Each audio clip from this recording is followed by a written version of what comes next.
Okay, let's unpack this. Let's do it. We are diving straight into, well, one of the longest-running, most politically charged infrastructure nightmares in American history, really. Where do we safely store spent nuclear fuel?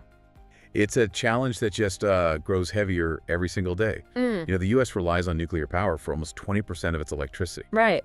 Significant. Yeah, and every time a reactor refuels, it generates this highly radioactive waste. The original long-term federal solution, Yucca Mountain in Nevada, that stalled years ago. Just political and funding gridlock, dead in the water. And because that massive federal plan just kind of evaporated, we now have over 50 active nuclear power plants storing this dangerous stuff right on site. Exactly, and that was always meant to be temporary storage. Always. But temporary has stretched into decades now. And so private industry is stepping in, which brings us right to this really high-stakes Supreme Court case from 2025, NRC v. Texas. Yeah, this case centers on a private company, Interim Storage Partners, or ISP. They got a monumental 40-year license from the Nuclear Regulatory Commission, the NRC, to build a massive off-site storage facility in West Texas, Andrews County specifically. And the stakes here couldn't be much higher. We're talking about the Permian Basin, an area just incredibly rich in oil and gas, vital for U.S. energy. And it's got crucial aquifers underneath it. This one proposed site, it could potentially house up to 40,000 metric tons of spent nuclear fuel.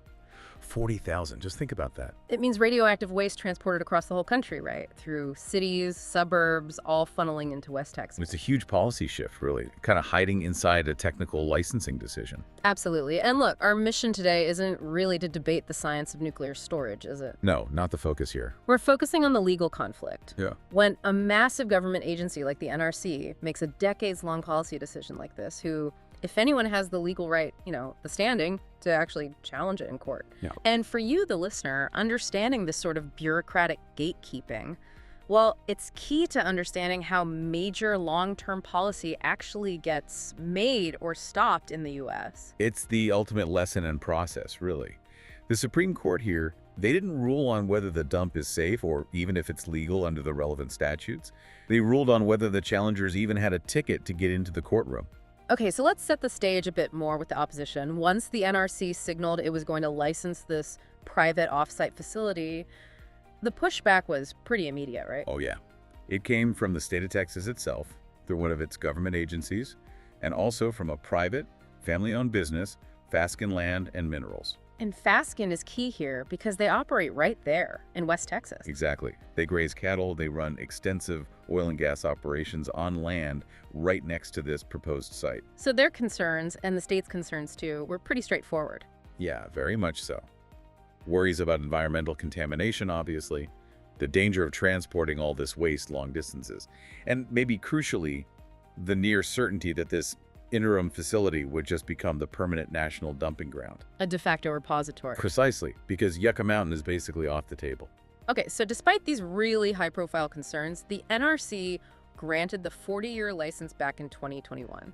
They did, and Texas and Fasken immediately sued. But here's the interesting part.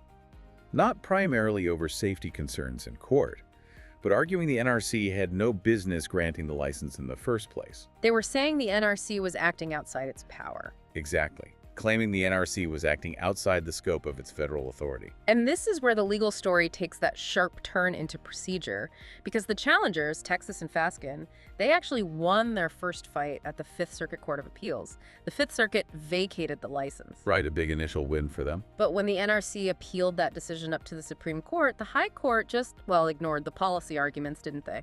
Completely. They focused entirely on this single, crucial administrative law question.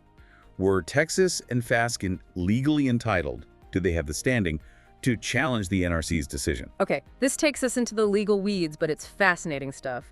We need to talk about something called the Hobbs Act. That's the Administrative Orders Review Act, officially. Right, and the Hobbs Act governs how you challenge these kinds of federal agency licensing orders. It is very specific. It says only a party aggrieved by a licensing order can seek judicial review. Party aggrieved. Okay, that sounds technical.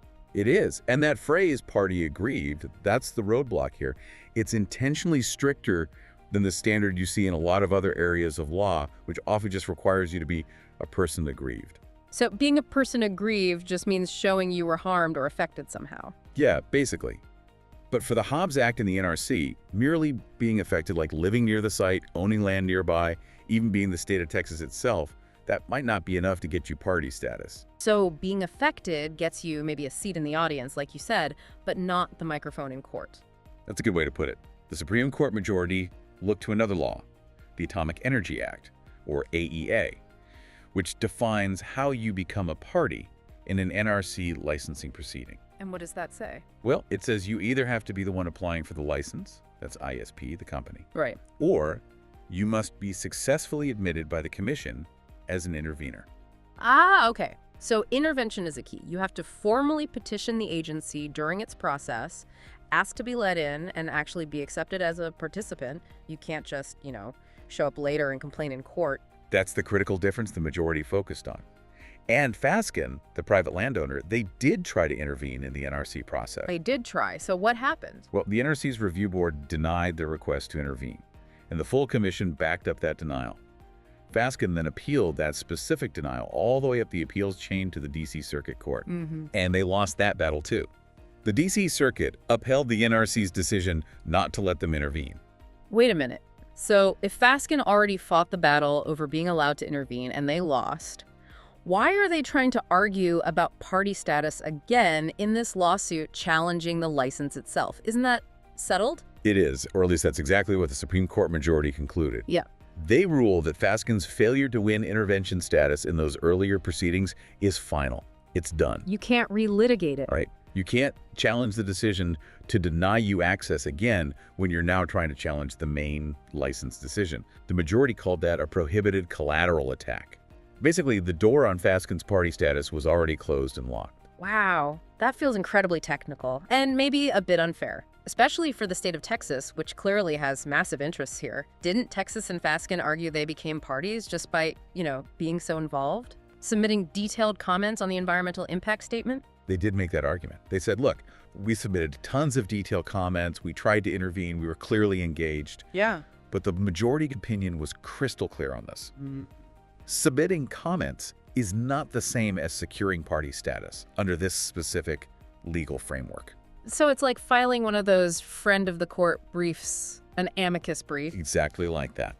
The court said comments inform the agency, they might raise excellent points, but they don't grant you the official standing of a party, like a plaintiff or defendant under the AEA and Hobbs Act scheme. To sue later, you needed that formal admission slip, the successful intervention. That was the only way in, according to the majority. Okay, so their first argument that engagement equals party status that failed, but they had a backup plan, right? This ultra vires argument. They did. Ultra vires, it's Latin, basically meaning beyond the powers. Right? They argued they should be allowed to sue anyway, regardless of party status, because the NRC was acting so far outside the law, he was completely illegitimate. Like the agency going totally rogue. Yeah. Violating a direct prohibition. Yeah, that's the idea behind the ultra vires exception. It comes from a famous old case, Leadham v. Kine. It allows you to sue an agency even if procedural rules seem to block you, but only if the agency's action is truly beyond the pale. A flagrant violation of a specific statutory command or prohibition, not just a disagreement about interpretation. So it's a very high bar to clear. Extremely high. Yeah. And the Supreme Court majority said Texas and Fasken didn't clear it here. Their argument, while serious, was essentially just a typical statutory dispute. They were arguing the NRC misinterpreted its powers under the Atomic Energy Act versus the Nuclear Waste Policy Act. Not alleging a blatant violation of a specific thou shalt not. Precisely. And crucially, the majority pointed out that the challengers did have another path for judicial review, at least potentially. Which was? Challenging the denial of intervention itself, which, remember, Fasken did, and lost. Because that alternative path existed, even though it failed for Fasken, the court said the emergency ultra-vires exception wasn't necessary and therefore wasn't available. So the door was locked tight on procedural grounds. The Supreme Court reversed the Fifth Circuit's decision. Texas and Fasken were out. They were out. Full stop. And this means the biggest question of all. Does the NRC actually have the legal authority to license a private, off-site nuclear dump like this in the first place? That question was completely left unanswered by the majority. That's the most stunning part, really. The license stands, but not because the Supreme Court said, yes, this license is definitely legal. It stands because the challengers failed the procedural entry test. But there was a dissent, right? They weren't happy about this focus on procedure. Oh, not at all. There was a strong dissent led by Justice Gorsuch. They were, let's say, quite upset that the court punted on the merits, on the actual legality of the license, and effectively used these procedural requirements as a shield for the NRC. Okay, let's dive into that dissent, because it gets right to the core policy fight here. What was their argument about the license itself being illegal? The dissent focused squarely on the Nuclear Waste Policy Act of 1982, the NWPA. This was Congress's big attempt back in the 80s to finally solve the long-term nuclear waste problem. Right. The act passed after the 3 Mile Island accident, trying to create a national plan. Exactly. And the dissent argued, very forcefully, that the NWPA laid out where interim storage of spent fuel could happen. And it allowed it in only 2 kinds of places. Okay, what were they? Either at the reactor site itself, where the waste was generated, Makes sense, temporary on-site storage. or at federally owned facilities. Yeah. Government facilities. And the ISP site in West Texas is definitely neither of those things. It's private and it's off-site. Correct on both counts. And furthermore, the dissent really hammered on specific language in the NWPA. The act explicitly states, quote, "Nothing in this act shall be construed to encourage or authorize storage at off-site private facilities." Wow, that sounds pretty direct. The dissent certainly thought so. For them, that language wasn't just guidance, it was a specific prohibition. It meant the NRC's license was fundamentally unlawful, and the court should have struck it down, regardless of whether Texas and Fasken perfectly navigated the intervention process. Okay, but the NRC and this Supreme Court majority didn't see it that way. The NRC obviously believes the license is legal.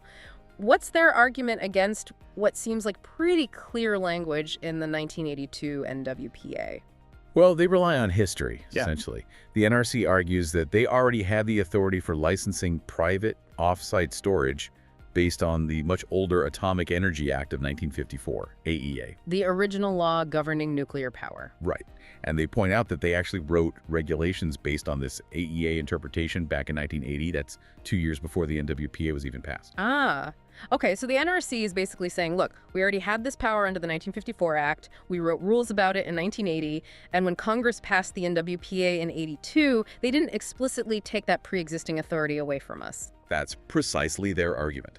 They also lean heavily on a 2004 D.C. Circuit Court case known as Bull Creek. What did Bull Creek say? Bull Creek basically upheld those pre-1982 NRC regulations, agreeing with the NRC that Congress hadn't repealed their assumed authority for private storage when it passed the NWPA.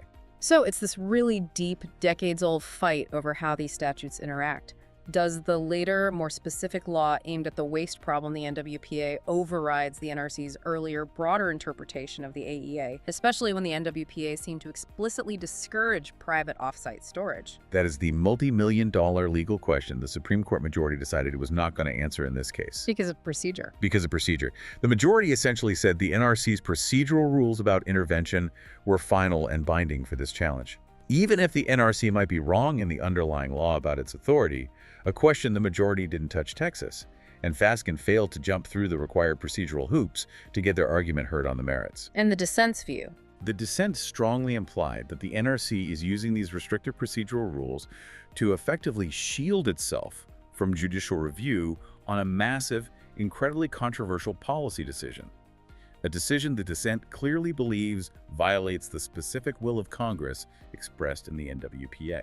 Which leaves us with this really high-stakes outcome. The license to build potentially the nation's largest private nuclear waste storage facility moved forward.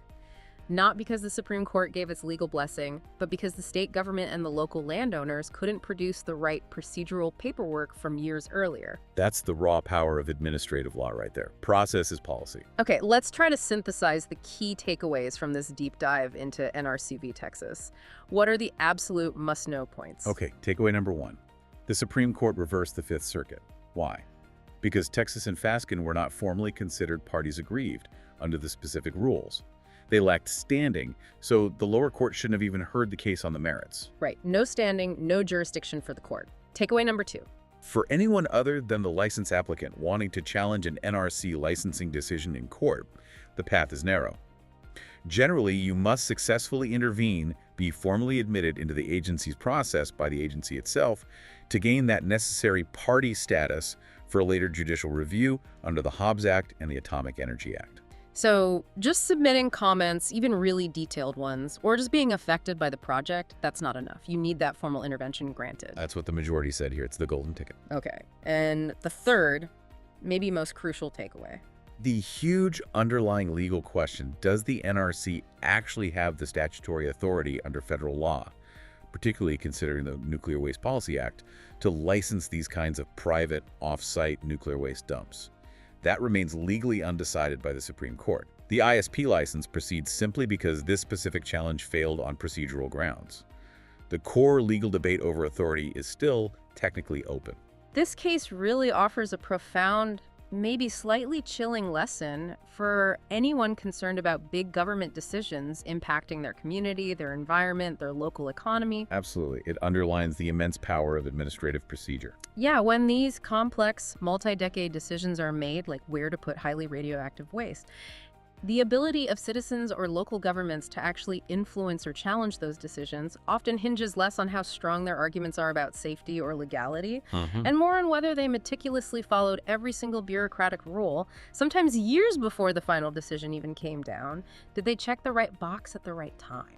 It really raises a final, provocative thought for you, the listener, to consider. Knowing now how critical procedure is, how failure there can doom even the most potent legal challenge on the merits, what specific proactive steps should a concerned citizen group or maybe a local town or county government take today, right at the beginning stages of some big agency hearing or proposal? What do they need to do now to absolutely guarantee they secure that crucial party status, that golden ticket, so they have a voice in court if they need it down the road? That's the real deep dive that remains wide open, isn't it? How to make sure your voice can actually be heard when it matters most.